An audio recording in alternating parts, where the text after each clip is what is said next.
Olá, o assunto de hoje é muito importante. Vamos falar sobre Jesus. Você conhece a sua obra e ministério enquanto ele esteve aqui na Terra? Sabe como foi sua vida e tudo quanto ele teve que fazer? E o porquê ele fez o que fez? Então te convido a ficar até o final desse estudo e descobrir mais sobre Jesus. Nosso estudo está baseado no livro Nisto Cremos, da Casa Publicadora Brasileira, e está dividido em 5 partes para uma melhor compreensão. Mas, antes de continuar, gostaria de pedir a sua ajuda. Dê um like, se inscreva no canal, ative as notificações, isso me ajuda muito. Bom, vamos orar? Bendito seja o Senhor, nosso Deus, Rei do Universo. Venha abençoar o estudo de hoje. Concede-nos o Espírito Santo para que ele seja o nosso professor. Abra nossa mente para entendermos a sua palavra. Em nome de Jesus é o que pedimos. Amém. As Escrituras revelam um Deus que manifesta incomparável interesse pela salvação da humanidade. Os membros da divindade se aliaram na tarefa de trazer as pessoas de volta ao relacionamento e união com o seu Criador.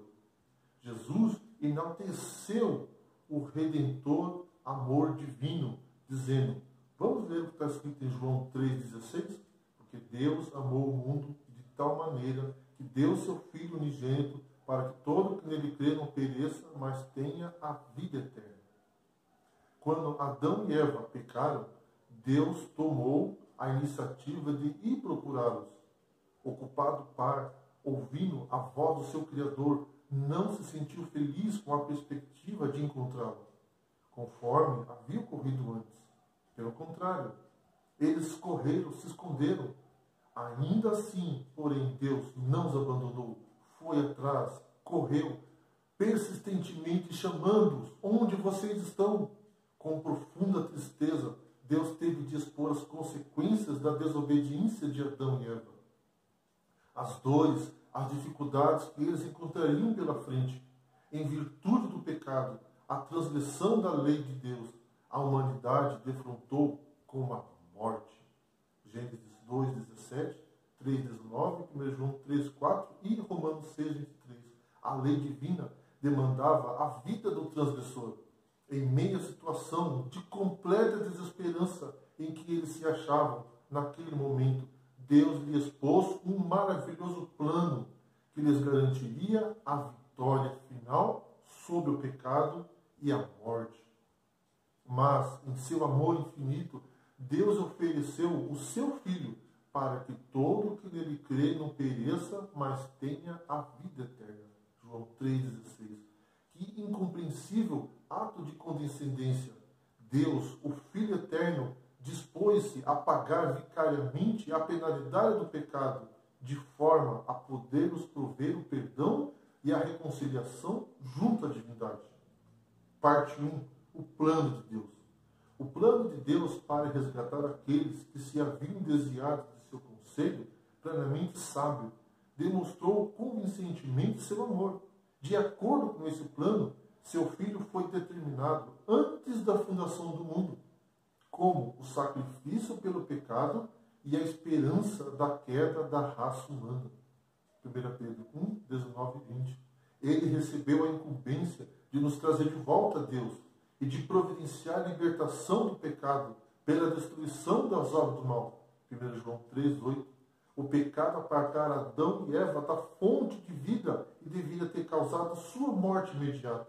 Contudo, de acordo com o plano estabelecido antes da fundação do mundo, 1 Pedro 1, 20 e 21, o conselho de paz, Zacarias 6,13, Deus Filho se colocou entre o casal pecador e a justiça divina, estabelecendo uma ponte sobre o abismo e restringindo a morte.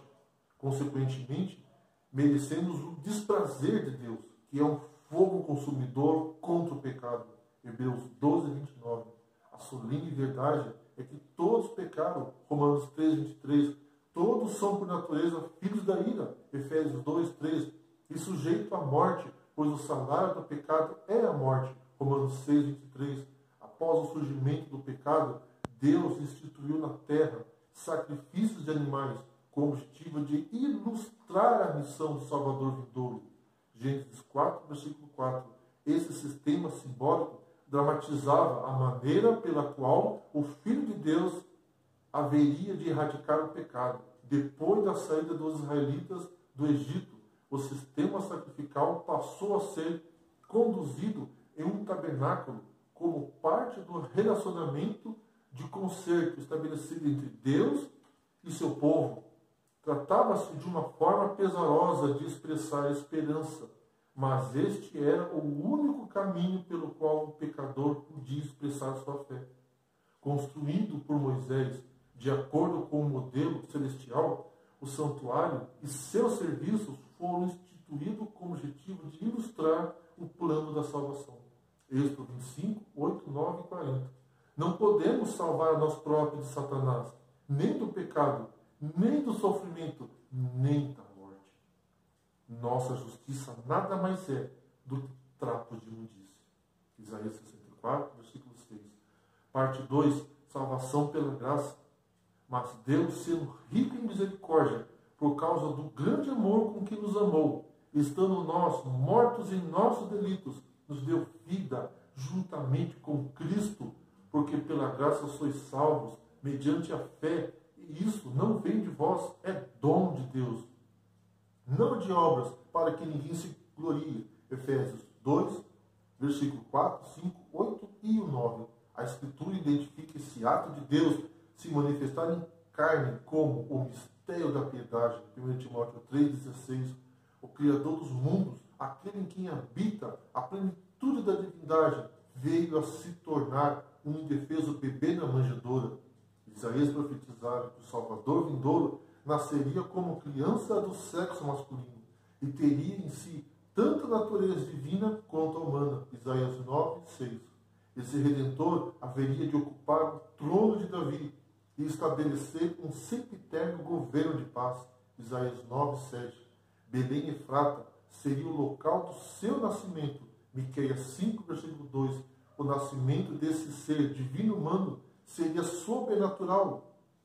Citando Isaías 7, 14, o Novo Testamento declara: eis que a Virgem conceberá e dará à luz um filho, e ele será chamado pelo nome de Emanuel, que quer dizer Deus conosco.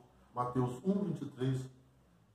A missão do Salvador acha-se expressa nas seguintes palavras: o Espírito do Senhor Deus está sobre mim, porque o Senhor me ungiu para pregar as boas novas aos quebrantados, enviou-me a curar os quebrantados de coração, ao proclamar a libertação aos cativos e a pôr em liberdade os algemados, e a pregoar o ano aceitável do Senhor e o dia da vingança de nosso Deus, a consolar todos os que choram. Isaías 61, 1 e 2. O mais espantoso é que o Messias sofreria rejeição. Isaías 53, 2 e 3.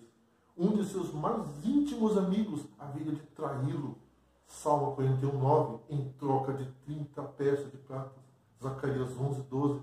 Durante o julgamento, ele seria cuspido, açoitado. Isaías 50, versículo 6. Seus executores lançariam sorte sobre suas roupas. Salmos 22, 18. Nenhum de seus ossos deveria ser quebrado. Salmo 34, 20. Mas seu flanco seria perfurado. Zacarias 12, 10. Durante os maus tratos, ele não oporia resistência. Antes, como o cordeiro foi levado ao matadouro, como a ovelha muda perante os seus tosqueadores, ele não abriu a boca. Isaías 53, 7. O mistério da reconciliação em Cristo, as boas novas, são que Deus estava em Cristo reconciliando consigo o mundo. 2 Coríntios 5, 19.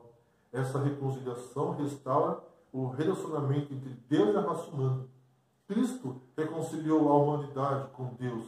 As pessoas necessitavam de uma perfeita revelação do caráter de Deus, de modo a poder desenvolver relacionamento pessoal com Ele, dependendo totalmente do Pai. João 5, versículo 30. Jesus utilizou o poder divino para revelar o amor de Deus. Pelo poder divino, revelou-se a si próprio como o amorável Salvador enviado pelo Pai, a fim de curar, restaurar e perdoar pecados. Lucas 6:19. Jesus Cristo é um em natureza, caráter, propósito com Deus Pai.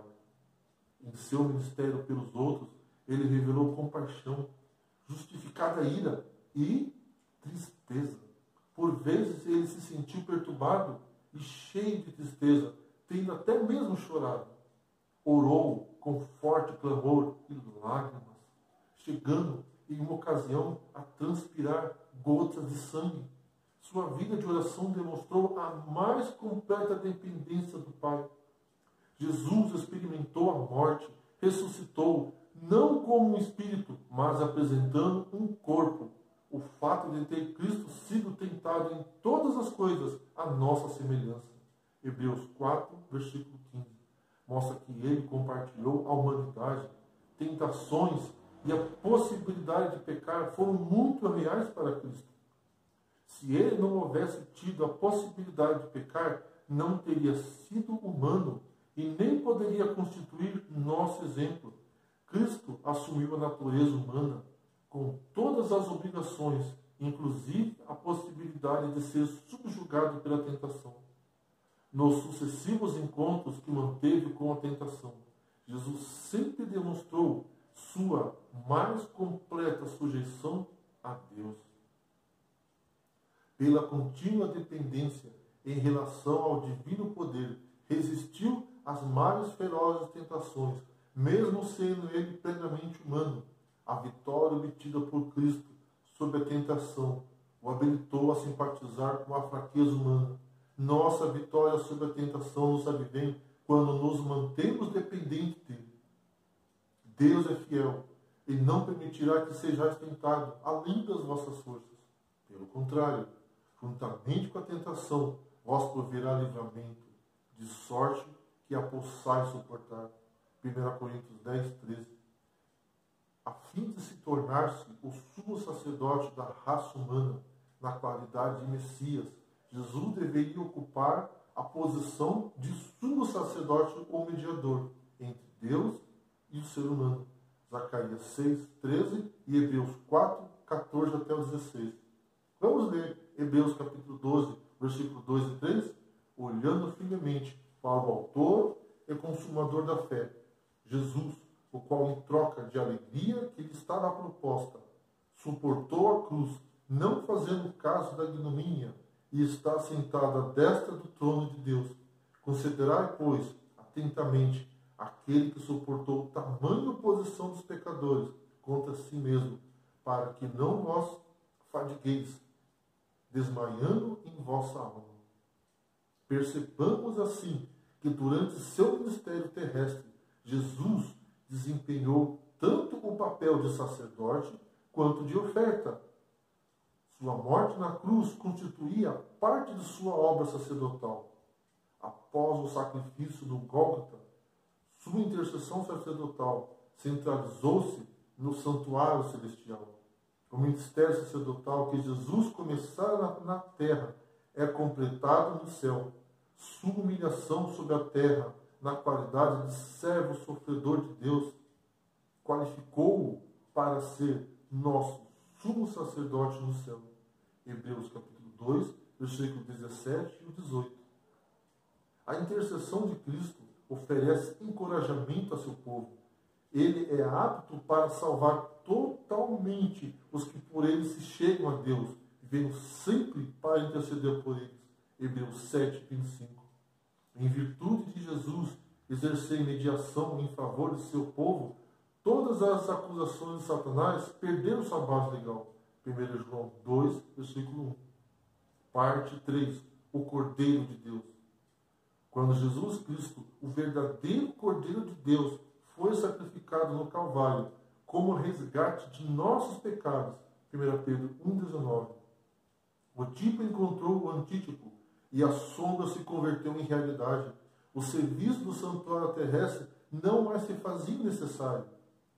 O sacrifício expiatório de Cristo no Calvário marcou o ponto de mudança no relacionamento entre Deus e a humanidade. No serviço do santuário, contudo, A expiação envolvia não apenas a morte de um cordeiro sacrificial, como também incluía o ministério sacerdotal em que o sangue era conduzido até o santuário. Levíticos 4, versículos 20, 26 e 35. De acordo com esse uso bíblico, portanto, a expiação pode se referir tanto à morte de Cristo quanto ao seu trabalho intercessório no santuário celestial. Ali, como sumo sacerdote, ele aplica os benefícios de seu perfeito e completo sacrifício expiatório, a tarefa de alcançar a reconciliação dos seres humanos com Deus. Para que o Deus de amor pudesse manter sua justiça e retidão, a morte expiatória de Jesus Cristo se tornou uma necessidade moral e legal. A justiça de Deus requer que o pecado seja levado a julgamento. Portanto, Deus necessita executar o juízo do pecado e logo do pecador. Nessa execução, o Filho de Deus assumiu nosso lugar, o lugar do pecador, de acordo com a vontade de Deus. A expiação era necessária, porque o homem se encontrava sob a justa ira de Deus. Aqui encontramos o cerne do Evangelho do perdão aos pecados e o mistério da cruz de Cristo. A perfeita justiça de Cristo satisfaz adequadamente a justiça divina e Deus se dispõe a aceitar o alto sacrifício de Cristo em lugar da morte do homem. Pessoas que não se dispõem a aceitar o expiatório sangue de Cristo não podem receber perdão do pecado, de modo que continuam sujeitas à ira de Deus. Disse João, vamos ler João 3,36. Por isso, quem crê no Filho tem a vida eterna, e toda vida se mantém rebelde contra o Filho, não verá a vida, mas sobre ele permanece a ira de Deus. Portanto, a cruz é uma demonstração tanto da misericórdia quanto da justiça de Deus. No tempo exato indicado pela profecia, durante o festival da Páscoa, ele morreu. Paulo afirma, Cristo, nosso Cordeiro Pascual, foi imolado. 1 Coríntios 5, versículo 7. Essa profecia de caráter cronológico, cumprida com extraordinária precisão, representa uma das mais fortes evidências da verdade histórica fundamental de que Jesus Cristo é longamente o prometido Salvador do mundo. A ocasião de seu ministério e morte, a Bíblia revela que Deus enviou o seu Filho ao mundo na plenitude dos tempos. Gálatas 4, 4. Somente Jesus Cristo cumpriu todas essas profecias. Parte 4. A ressurreição.